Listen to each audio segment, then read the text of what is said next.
to order. The record today is November 3rd, 1:30 p.m. We have one item on the agenda today. This relates to number 8-00005, and today we're here on a motion to dismiss an appeal of an administrative determination related to the applications currently pending before the City Development Commission. My name is Andrew Reeves. I'm a hearing examiner at the Law Center, and I've been tasked with deciding how to proceed with this particular appeal. And, whether it was wise or not, I ultimately decided to use the scheduled hearing for today to allow the attorneys for each side to argue in more detail on this motion for dismissal. I think we're all very familiar with the application. I note that several months back I heard I didn't actually hear it, but a different appeal was brought before me related to this some of the matters we're dealing with here today that was dismissed.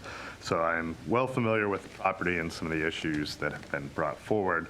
The way that I was sort of envisioning today going, and I put some guidance in my most recent order on the motion to dismiss, would be the city could go ahead and make its argument, then we'll turn it over to the appellant to make their argument, and then at that point I would berate you guys with questions. So does that make sense to both sides? My thinking was about 10 minutes each side. Is that adequate time for you, Mr. Lowe? Yes, Mr. Examiner. Snyder? Okay, so if you could quickly introduce yourselves for the record, then we'll go ahead and proceed. So. Thank you, Mr. Examiner. Zach Lill, Issaquah City Attorney's Office, on behalf of Respondent City of Issaquah. Thank you. Pat Schneider and my colleague Jackie Carey here on behalf of the appellant IHIFC Commercial. Thank you both for being here. And does anyone have any procedural matters before? Oh. Okay, I'll let you dive in, please. Thank you, Mr. Examiner. I will be brief because I think these issues are ultimately questions of law and they've been adequately addressed in the parties' motions practice. As the examiner is aware, the hearing examiner's appellate jurisdiction is set forth in one provision of the Issaquah Municipal Code, and that is Section 1803-060, subsection D. And that provision specifically and exclusively empowers the hearing examiner to exercise appellate review over decisions of the Development Services Director that are made through the Level 1, Level 0, and Level 2 type procedures. It also empowers the examiner to entertain appeals made by the Development Commission through the Level 3 process. None of these procedures are implicated by today's proceeding, and the examiner does not have subject matter jurisdiction over the documents that the appellants are attempting to challenge here.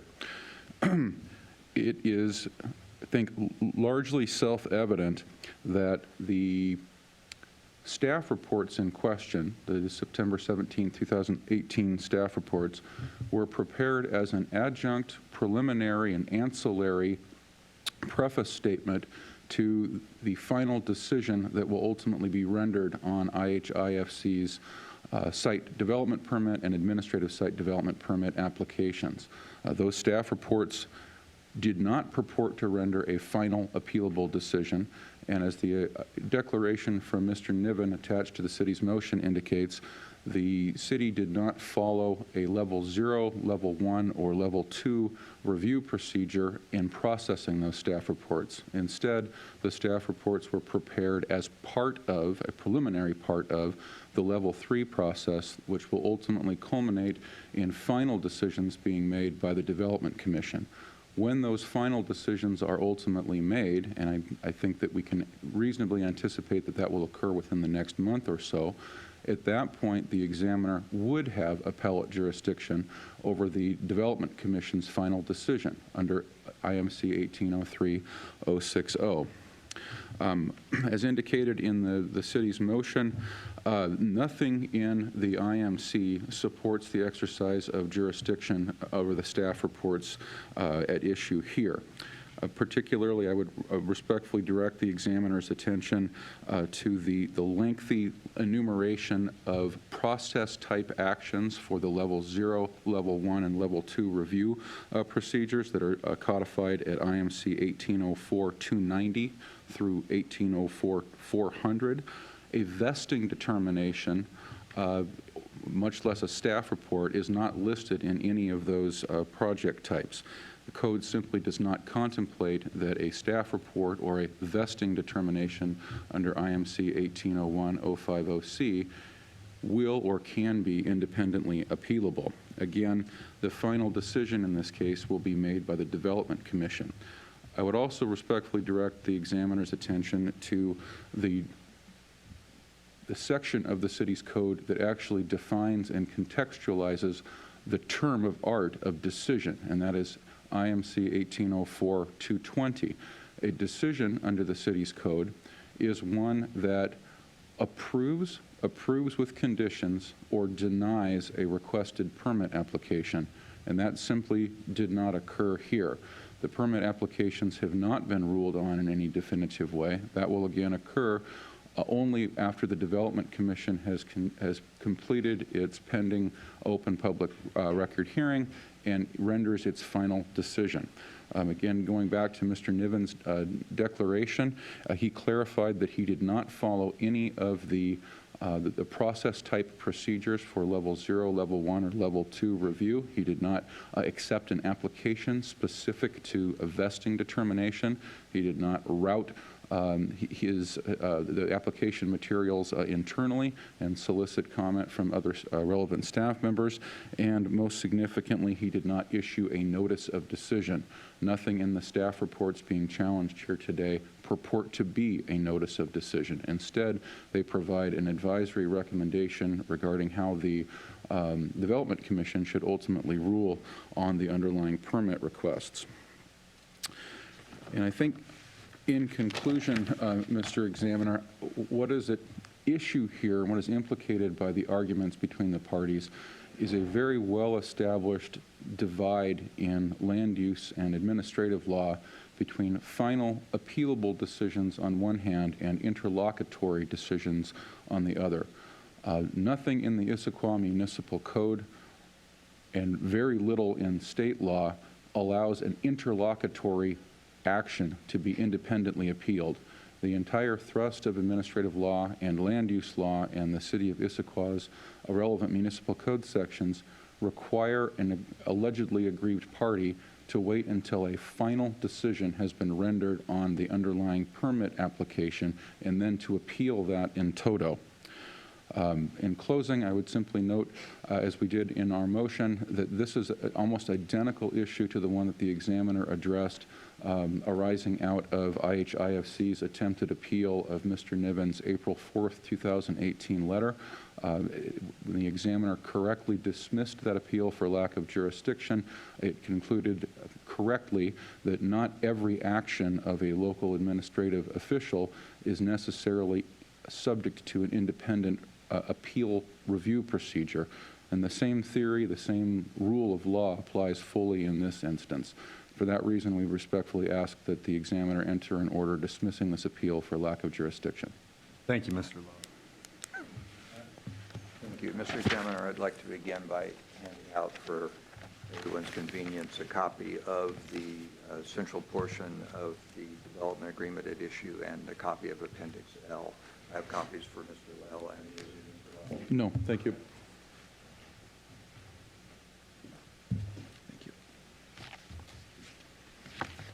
Thank you.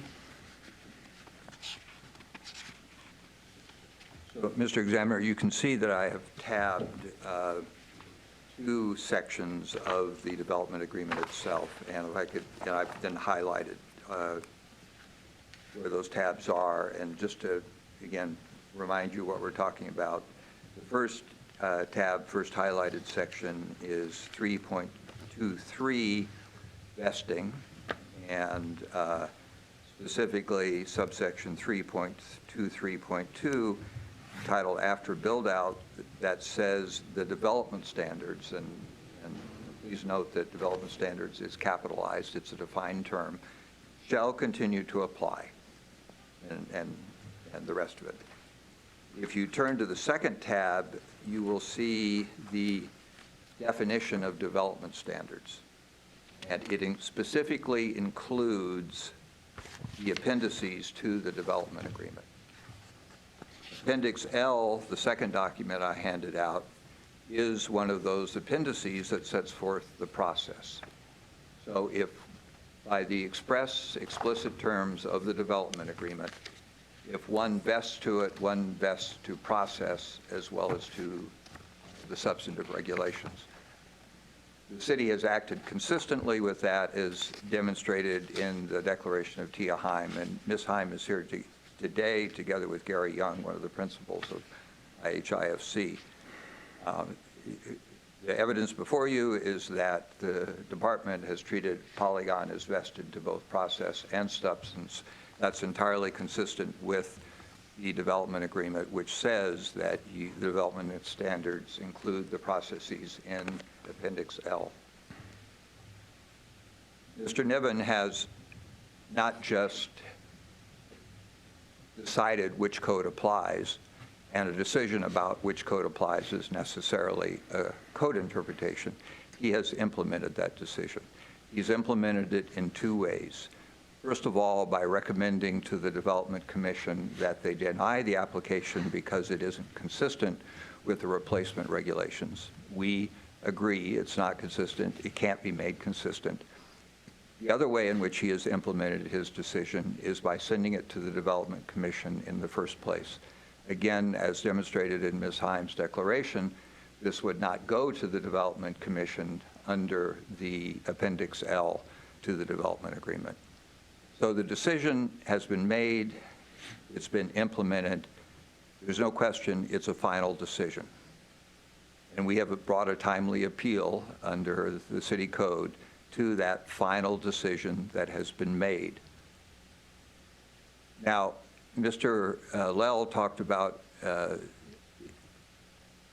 interpreting the code, and we've responded to those same arguments in our written submittal. I'm going to summarize them here in a moment, but I want to begin by talking about the constitutional dimension to this issue, and it's a very significant dimension, you know, and the Constitution applies because just like a cop on the street has to understand search and seizure and the basic limits imposed by the Fifth Amendment on the cop's conduct, so planners and city decision makers, including hearing examiners, have to act consistently with the Fourth Amendment and the Due Process Clause. So to the extent that there is room for code interpretation, and let's assume for a moment that there's some ambiguity, and both Mr. Lell and I are making, you know, reasonable arguments about how to interpret the code, then the Constitution requires that it be interpreted in a way that is consistent with due process. What we are looking at with the hearing in front of the Development Commission is so profoundly inconsistent with due process, it frankly, it's hard not to be left speechless by it. They have absolutely no jurisdiction over the vesting determination. The code is clear on that. Mr. Lell doesn't dispute it. They have no expertise, no rules, no experience, no competence, no legal training to address the vesting issue. So we are being required to conduct a factual hearing, presenting evidence, and there is a huge factual dimension to this issue, in addition to the narrow legal one, as demonstrated in Ms. Heim's declaration. We are being forced to present a factual case in front of a body that has absolutely no jurisdiction. The law is clear that a body without jurisdiction can't do anything except decide that it doesn't have jurisdiction. That means it can't make findings, it can't make conclusions, it doesn't understand the issues anyway. The citizens on the Development Commission are being very generous and patient with their time, and they're sitting here and listening. But it's clear they don't understand what we're talking about, and they certainly are not they're not preparing to make findings and conclusions, and they couldn't because they don't have jurisdiction. So what that means is that you will be the finder of fact, because any appeal from the Development Commission comes to the hearing examiner.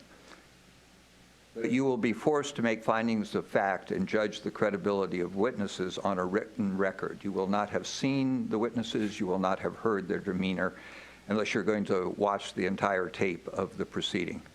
We have already had a serious issue of witness credibility arise in the Development Commission hearing, and I expect it's only going to become more serious as we go forward. So you are going to be asked to make findings of fact and judge the credibility of witnesses without being present for the witness's testimony. It's hard to imagine a more fundamental violation of the due process rights of the party to a hearing as to have a finder of fact who can't hear and judge the credibility of the witnesses.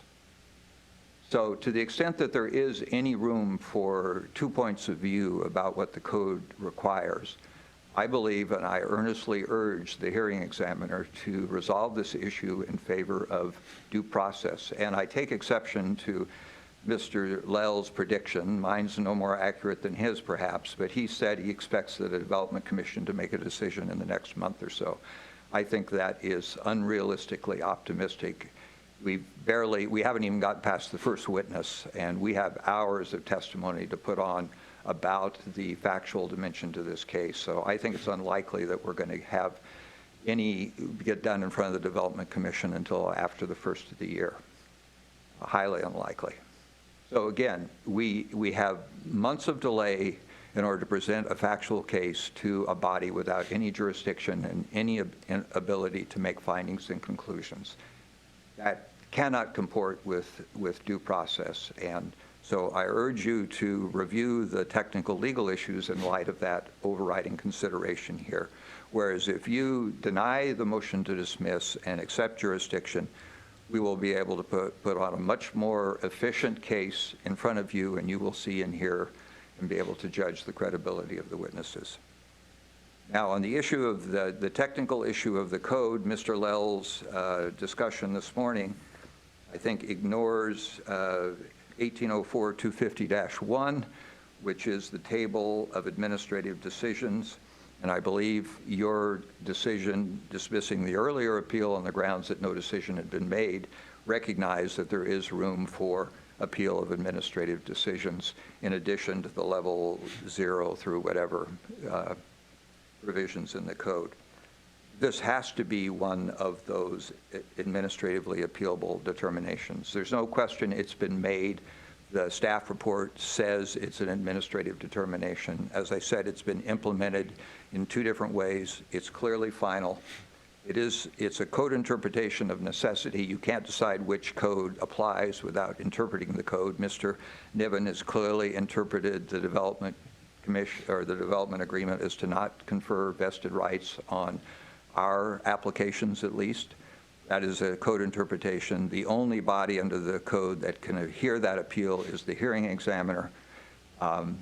So if the hearing examiner can't hear that appeal, then it can only be to Superior Court. The city's position is, no, we have to wait months while a body without jurisdiction hears facts that it can't make any findings or conclusions about. I submit that is constitutionally absurd as an argument, and it's profoundly unfair to my client and frankly, to fundamental principles that ought to guide all our conduct here. So I think the code has to be interpreted to say this final decision, which has been implemented, from which a timely appeal was brought, is properly before the hearing examiner, and that the waste and process that makes no sense whatsoever, either in terms of common sense or the Constitution, has to stop, and we ought to be able to present our case to you, the body that clearly has jurisdiction over it, without this meaningless and damaging delay. Thank you. Thank you, Mr. Schneider. Just to start, a question for you on the constitutional issues. Are you in some way implying that a lowly hearing examiner has authority to address issues related to the Constitution or equity or anything to that effect? I am, in the sense that I tried to talk about this earlier with the cop on the street. I think you clearly do not have jurisdiction to say that a code provision is unconstitutional. There's no doubt about that. But when interpreting the code, just like a cop on the street has to interpret the search and seizure provisions and has to do so very quickly sometimes. I think it was Justice Brennan who made the point decades ago that if we expect a cop on the street to understand the Constitution, why can't we expect planners to do that? So I think to the extent that you're in a position where you have to resolve an issue of code interpretation, the obligation is on you to resolve it in a constitutional manner if one interpretation is constitutional and one is not.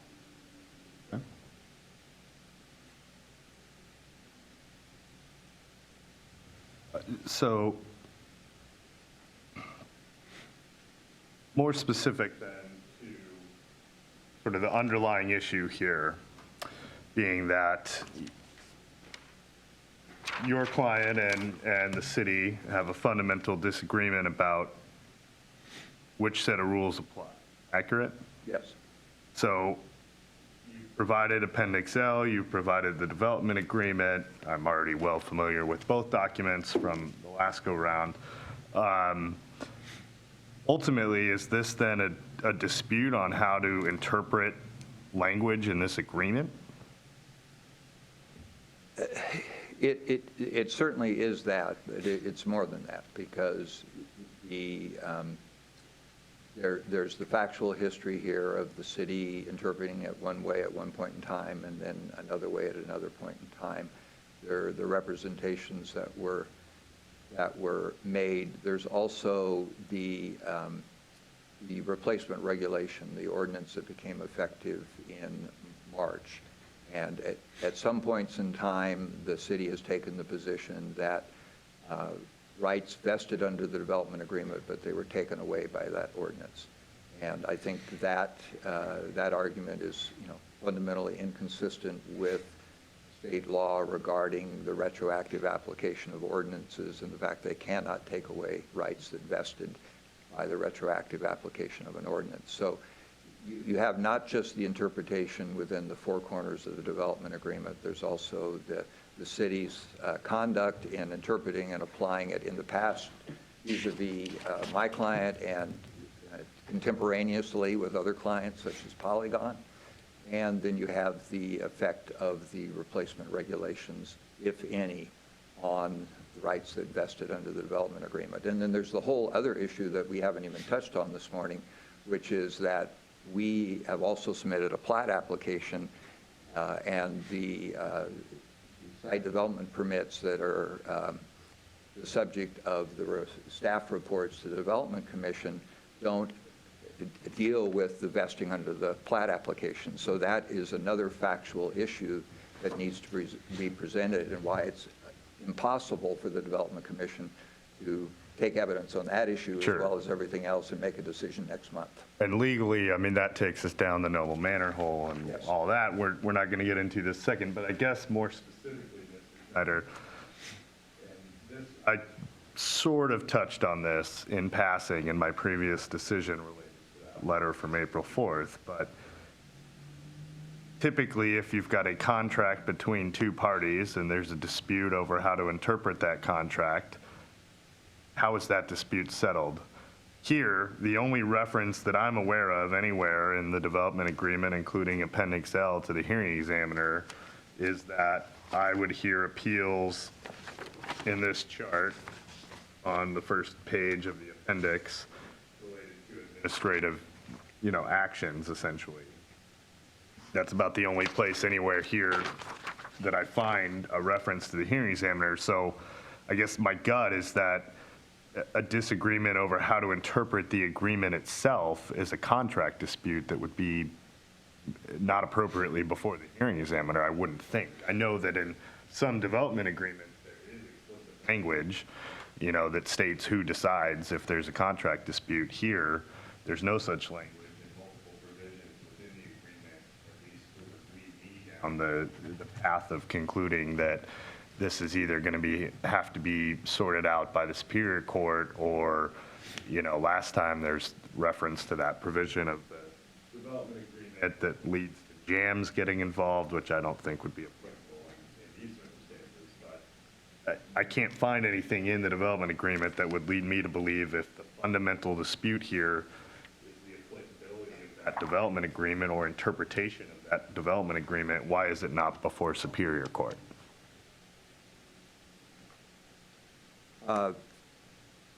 Well, first of all, on the specific language in the development agreement that Sure. you've pointed at, I don't think we've briefed that, and if you want additional briefing, we'd be happy to submit something quickly on that issue.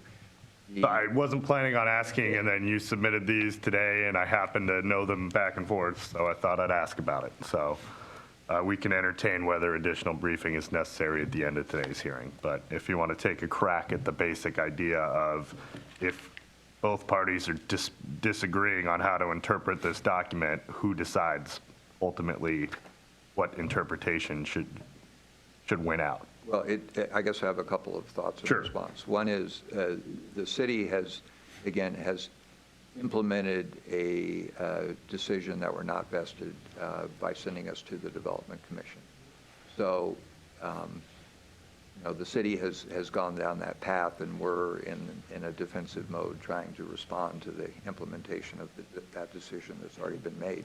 We have filed, simultaneously with filing the administrative appeal to you, we also filed a loop appeal to Superior Court. Okay. We also have a breach of contract action pending in Superior Court. But until we exhaust our administrative remedies, the city's going to take the position that we can't go to Superior Court and get All these right, issues. I lost a bet. I thought exhaust administrative remedies would come up even earlier than it did. But maybe that does get to a fundamental issue of, and again, I fully understand, Mr. Schneider, your argument about the problematic nature of having the Development Commission address the legal issue of vesting.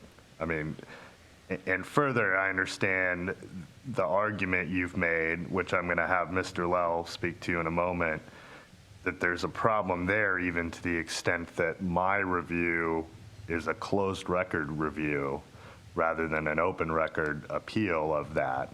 So again, as you have it, I think in the appeal document itself, you have, I think I lost, let's see. Based upon a record made without rules before a body without jurisdiction over the issue and without the training or experience necessary to provide over an adversarial proceeding.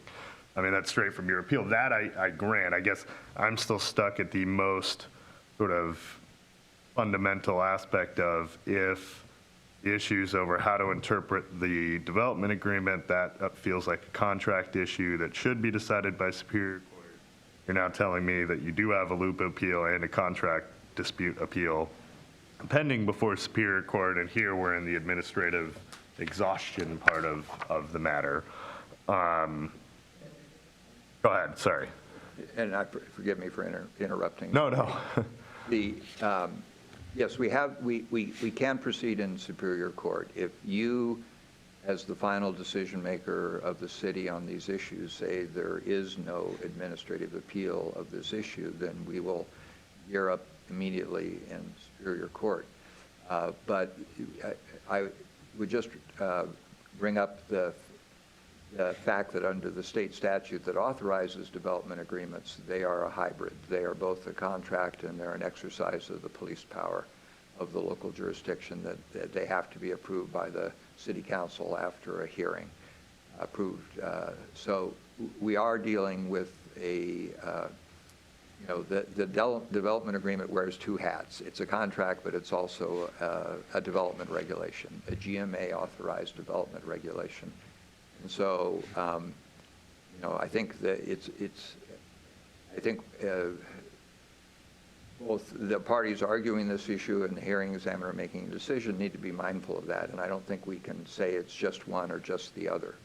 So I think the quickest and way to get this resolved, and the way to get it resolved by the body with the most expertise, would be for you as an experienced hearing examiner to hear the decision. Most Superior Court judges, are generalists and don't have the expertise with vested rights that you would bring to the table. So I think it makes sense in terms of the fairness and efficiency of the hearing for the hearing examiner to make this decision. And I think it is appropriate if you look at the development agreement as a GMA development regulation.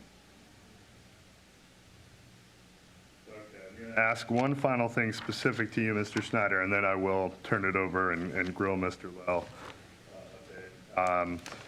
And essentially, the question is, and Mr. Lell made the point at the very end there of his opening argument about sort of the final determination versus an interlocutory appeal. And my question here is, how is this different than that April 4th letter? And where does it stop? I mean, at what point is, so for instance, and I think this is out of the motion to dismiss, the language I was looking for, sorry. Because a vesting determination requires the director to interpret and apply code, it necessarily is a subset of code interpretation. But every time someone walks to the counter at the planning department and are making some kind of interpretation of the code, no matter what, I guess at what point is something appealable versus not? Because I can see the floodgates opening. If we, is there a certain amount of sort of, indications of finality that need to exist? Any thoughts you have on that would be helpful. Yes, and I readily acknowledge it's a serious issue, and if I were sitting where you're sitting, I would not want to open the floodgates either. But I don't think that has to be what happens here. The city code creates the issue by acknowledging that there is a category of administrative decision that is appealable. It expressly says it's giving examples of that. So it acknowledges, by the use of the word example, that there are others that are not specifically called out in the code. I think the fact that you have the language that says the director and only the director in consultation with the city attorney makes a vesting determination in the same section of the code that talks about code interpretations, just a few lines separate them, indicates that the city was assuming, as the new code makes express, that a vesting determination is a code interpretation. And I think it's a highly, I certainly believe, based on my experience, that it's a highly unusual situation where a city would make a vesting determination and implement it by sending a factual issue to a body without jurisdiction to resolve the factual issue. So I think it would be entirely appropriate and suitable for you to make a decision that is limited to the facts, the really extraordinarily unique facts of this case, with the expiration of a 20-plus-year-old development agreement that has certain language in it, is being implemented in a certain way, and it's by sending it to a body without jurisdiction. So I think you could, and I would frankly encourage you to write a decision in our favor that is limited to the facts of this case, without attempting to define the universe of other decisions that might be appealable under 1804-250. Okay. Thank you, Mr. Schneider. At this point, I will turn it over to Mr. Lell. Mr. Lell, is there anything in particular you wanted to speak to before I ask questions, based on what you've heard? Very briefly, Mr. Examiner. On the issue of constitutional concerns, I think that state law couldn't be clearer that an administrative tribunal, such as a hearing examiner, has only those powers that are vested by the local development regulations and procedural ordinances that govern hearing examiner and other administrative proceedings. And I think that the case law has been uniformly consistent on that point, that examiners cannot consider equitable or constitutional concerns as part of their decisional process. And I would respectfully direct the examiner's attention to the Chaussee decision and wouldn't. Familiar with the 50 or so decisions that say just how little authority I have, but. And I will not beat that dead horse, but I would just respectfully note that for the record in response to Mr. Schneider's comments. The other point that I would like to make briefly to what counsel had stated in his comments relates to the floodgate issue. And I think that's a very valid, very legitimate concern that I think underpinned the examiner's line of questioning there. The distinction between interlocutory appeals and appeals of final decisions under administrative and land use law is longstanding, it's crystal clear, and it is for a fundamentally important purpose. And that is to ensure that the floodgates are not open. It's to ensure that there is not a deluge of attempts of appealing administrative actions well in advance of and divorced from a final decision on the underlying permit application. That's part and parcel of why the Land Use Petition Act was enacted, and it's part and parcel of the hearing examiner's appellate review authority as defined by the Issaquah Municipal Code. And I would just respectfully ask the examiner to consider all the different areas in a local development code that assign or delegate particular actions, particular functions to different administrative officials. And a code might require or delegate the authority to a city engineer to determine the width of a particular street in a new subdivision. It certainly doesn't mean that a developer who disagrees with that determination can appeal that action separate from the city's final decision on the proposed plat. A public works director may have delegated authority under the code to determine the width of a sewer or water pipe necessary to serve a new development. The public works director's determination is clearly not independently appealable unless and until the city has rendered a final decision on the proposed development as a whole. And in the same manner, the vesting determination that the development services director makes under IMC 1801050C is not independently appealable. It was made by its terms within the confines and as part of a larger level 3 review process that will ultimately culminate in a development commission review. And if someone like IHIFC was standing to ultimately challenge the development commission's final decision, does so, they're free to do that on the grounds that in their view the decision was clearly erroneous and, as one of the standards in LUPA provides, applied the wrong set of laws or wrong set of regulations to the facts. That's a well-established standard of review under land use law. But that does not mean that an appellant can independently challenge what is clearly a prefatory, preliminary, ancillary decision in a way that is independent from and doesn't wait for the city's final land use decision. Those would be my response comments. Sure. To that end, well, last go round, and I don't recall if you were the attorney back in April. You were. So there was one argument that I did not even address, and the argument was under the WCHS Inc. versus Linwood case, 121 App 668, 2004. The language is that a letter may only serve as, I believe from my decision here, I wrote, the city stresses that a letter may only serve as grounds for an appeal if it clearly indicates that it's the final point of the administrative process and, quote, clearly fixes a legal relationship as a consummation of the administrative process. Here, unlike in that letter back in April, the vesting determination arguably has been made, right? I mean, they sent these 3 applications to Development Commission. Did that not then sort of fix the legal relationship, at least in terms of vesting? It encapsulated Mr. Niven's determination as the director that the site development and administrative site development permits at issue in the underlying project matter were, in his view, not vested to the standards of the development agreement, but it certainly doesn't terminate the permit process. In fact, it's just the beginning of the permit process. There is an ongoing hearing before the Development Commission where the factual record is being created.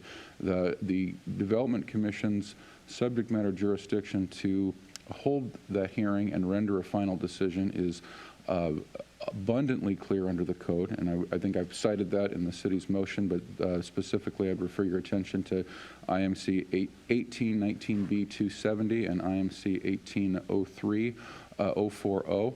It is beyond any credible doubt that the Development Commission is the appropriate and only body that can make a final appealable decision on a level 3 type permit, and that is what is ultimately at issue in the underlying proceedings. When that permit decision is made, it will be appealable to you as the examiner under the city's procedural regulations. And I would respectfully direct the examiner's attention back to your fundamental jurisdictional constraints under IMC 1803-060 subsection D.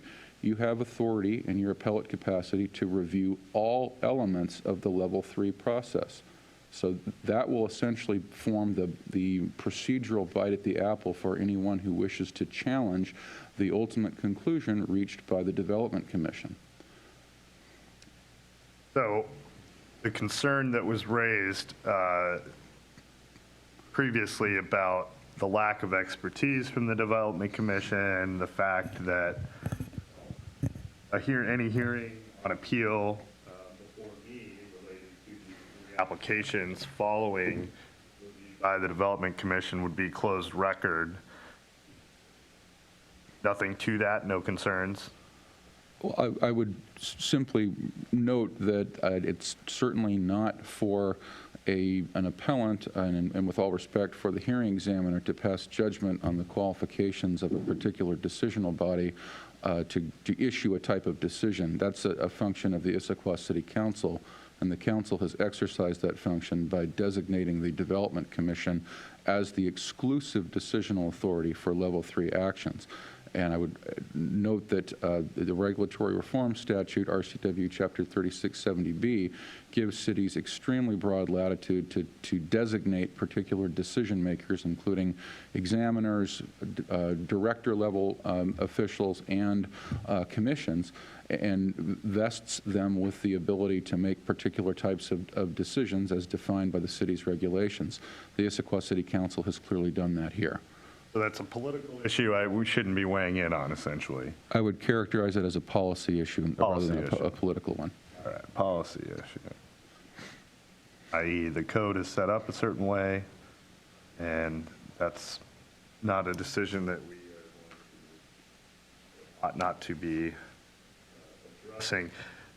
Next question for you, Mr. Lell. If the this is something lawyers hate, and I apologize, but if the appellant had requested code interpretation specifically from the director related to vesting, that would be a final decision appealable to me. Would it not have been? Well, the code interpretations as defined by the city's regulations are administratively appealable. I would frankly have to just speak with my client as to the specifics of how that would play out in the context of a vesting determination, and more specifically whether and to what extent the issue of contract interpretation, as the examiner previously indicated, is in fact a code interpretation. It's not something that I think is truly at issue in this case, because A, that's not what occurred, and B, there's no indication in the record that there was a specific application made to the director for the type of interpretation that you're referring to here. Instead, Mr. Niven included within his advisory staff report a determination by him as to the vested status of the underlying applications, and in doing that, he fulfilled his code designated duty, and it is now up to the Development Commission to render a final decision, which in turn will be appealable to you. All elements of that decisional process will be appealable to you, but not until a final decision has been rendered.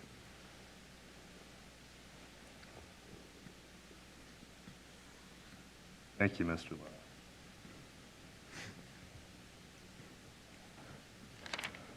Okay. Mr. Snyder, if I can turn it back to you for a sec here. If you already answered this, I apologize, but essentially, Mr. Lell has stressed that jurisdictional issue, and I simply do not have authority to address this matter at this particular time. So if you could just succinctly sort of walk me through your argument on where in the municipal code I do have such authority. And again, I apologize if you already said it. I'm just trying to make sure I've got all my questions answered.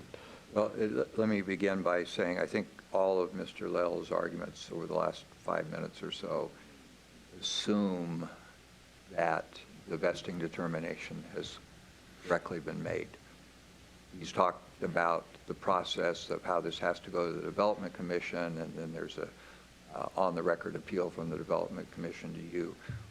That is the case only if the vesting determination has correctly been made.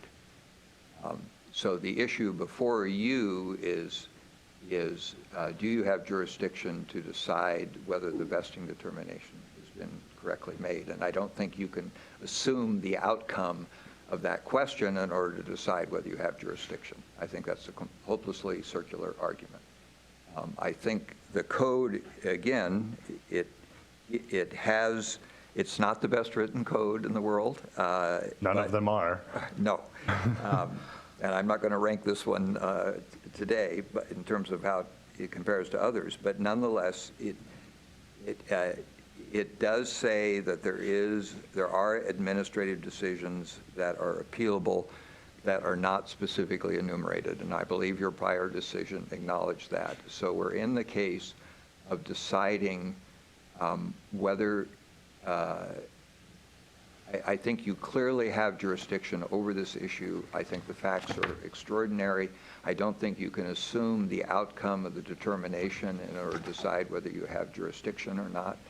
I'm going to stop you for a second there, Mr. Snyder. In my last go-round, my last decision, the sort of catch-all provision that you're citing to, I kind of went into detail on that in my decision and said, yeah, it does allow both me and in some instances other bodies or decision makers to hear and decide certain things, but those things are clearly enumerated in other places in the code. And I gave a bunch of examples. I believe one was tax authority, one was mining agreements, lots of weird stuff. My understanding of the argument this go round, and I'm hearing something slightly different this time, I feel like, is that there is a provision, 1801050B, that is by the director. And you're essentially saying those are appealable to the hearing examiner, and this was a de facto such code interpretation. I'm misunderstanding the position that you take. No, I think that's a fair characterization of it. Again, they're in the same code section, just different subsections. You can't decide which code applies without interpreting it. And while it may be entirely appropriate in other circumstances to say that is not independently appealable, I really don't think you can say that in this circumstance, given all the unusual circumstances here. The peculiarities of the development agreement and the replacement regulations, and the fact that the replacement regulations themselves clearly say, I think what I'm saying, that a vesting determination or a code interpretation rather is appealable to the hearing examiner. Again, we're just looking for some fairness here in the process, and the least fair process, the one I think is profoundly unfair in a constitutional sense, is the one we're in right now. I think the best process would be for you to accept jurisdiction. I think the intermediate process, which is less unfair than one we're in now, is to say that these issues have to be decided by the Superior Court and you don't have jurisdiction over them. But if you do have jurisdiction over them, then I think you have jurisdiction now because the decision has been implemented. It's final beyond any doubt. And I think the case you cited demonstrates that. The position of the parties has been fixed, and Mr. Lell is arguing as if, the jurisdictional issue as if it was correctly decided. So it necessarily has been decided. Sure, and I get terrified anytime fairness gets brought up in front of me. It's his motion, it's his burden, right? So maybe you can make an argument to me on why the city hasn't met its burden rather than in terms of fairness. Well, again, I think that would, in order to make that argument, I would simply summarize more succinctly the arguments I've already made. Okay.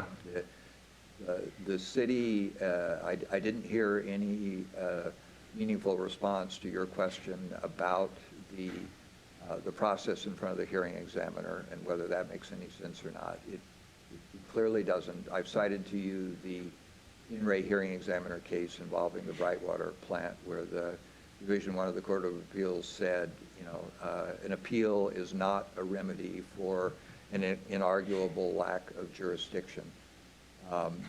The case Division I cited for that, it involved a fundamentally different set of facts. The facts in in-rate hearing examiner are different than these, obviously, because they didn't involve a development agreement, but the issue of whether the Department of Natural Resources of King County, and that was my case, so I'm familiar with it, whether we had to go through a hearing in front of a hearing examiner with jurisdiction. There were, I think, 3 independent grounds why Division I ruled in favor of the Department of Natural Resources, but one of them was the hearing examiner didn't have jurisdiction to hear the appeal.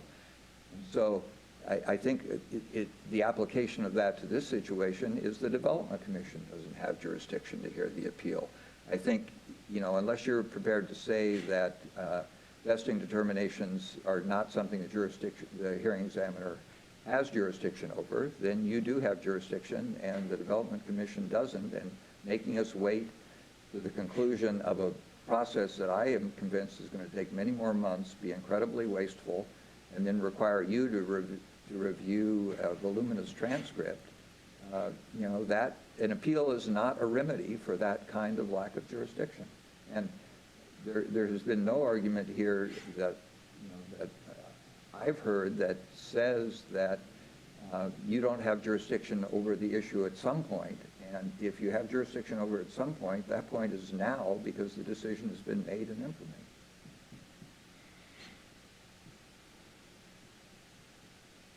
Thank you, Mr. Snyder. I want to give you an opportunity. Very briefly, to bring this full circle, Mr. Examiner, ultimately your function as an appellate review authority in this context is to review the city's code. And ultimately, at its core, the city's motion to dismiss is based on the language, in our view, plain language of the Issaquah Municipal Code. Your authority over decisions of the Development Services Director extends only to those decisions that were made through the level 0, level 1, or level 2 processes. And there has been no argument from the appellant, and nor could there be, that the staff reports challenged in this proceeding were made through those procedures. The staff reports were made through the level 3 process, which culminates in a final decision by the Development Commission. You, as the examiner, will have appellate authority over all elements of the Development Commission's final decision. But that final decision has not yet occurred, and unless and until it does occur, you do not have the authority to render judgment on the staff reports that were prepared in advance of the Development Commission's proceeding. And I would respectfully note that at its core, this is an issue of ordinance interpretation, specifically your jurisdictional authority under IMC 1803-060 subsection D, and it is the city's view that your authority does not extend to the staff reports in question here. Thank you. Great, thank you. Anything further before I kind of wrap up on where we go? Just a question when we might expect a decision. Yeah, I promise I will produce a decision in the next 10 working days. I know we have Thanksgiving and everything, so I will try to get it done sooner rather than later. Is the Development Commission still moving forward? Yes, Mr. Examiner, the Development Commission has scheduled 2 additional hearing dates for the underlying permit proceedings. I believe the next date at which the commission will reconvene is, I believe, November 29th, and the date after that, I believe, is December 5th, and Mr. Schneider can correct me if I'm wrong, but I believe it is those 2 dates or something close to that. And I would just add, Mr. Examiner, that there is a LUPA initial hearing scheduled, I believe, on the 30th of November. So, And that LUPA hearing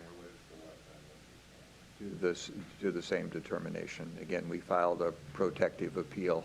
right, and I guess my question there was, you included at the end, I believe, of your PO, attachment B was an objection to jurisdiction. Is that part of LUPA? That was the objection over the Development Commission having jurisdiction? That was a document we submitted to the Development Commission itself, and they decided, the city opposed our objection to jurisdiction, and so they decided to take jurisdiction.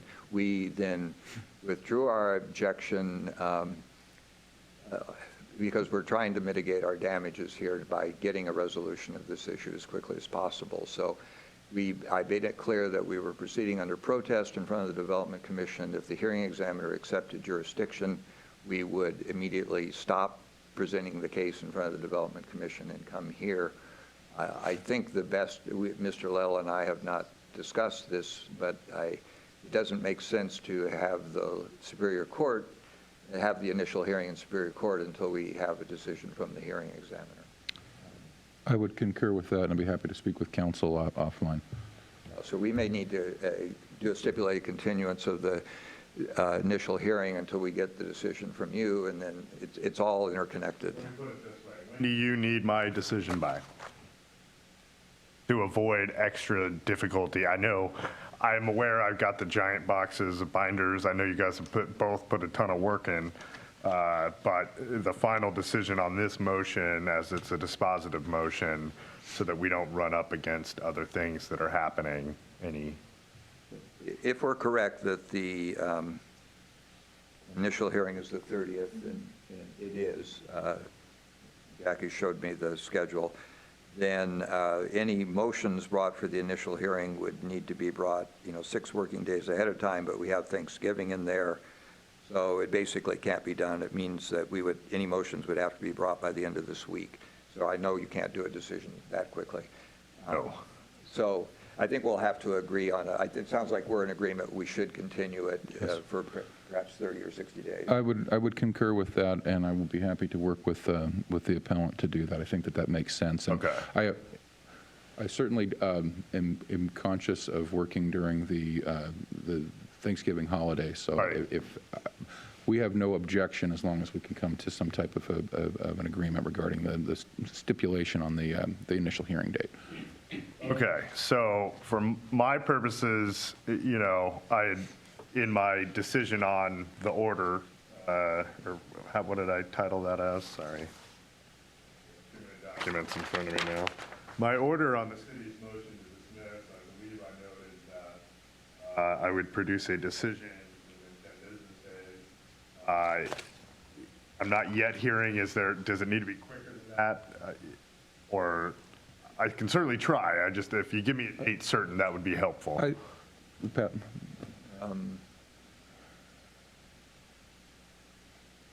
I think if you do it in 10 business days, that would be the day before the next Development Commission hearing, if my mental math is correct. So 9 days would be better, 10 would be better. 9 days would be preferred? Okay. And with the caveat that we do have Thanksgiving next week. So to be clear, I think if your decision could be received by the 28th,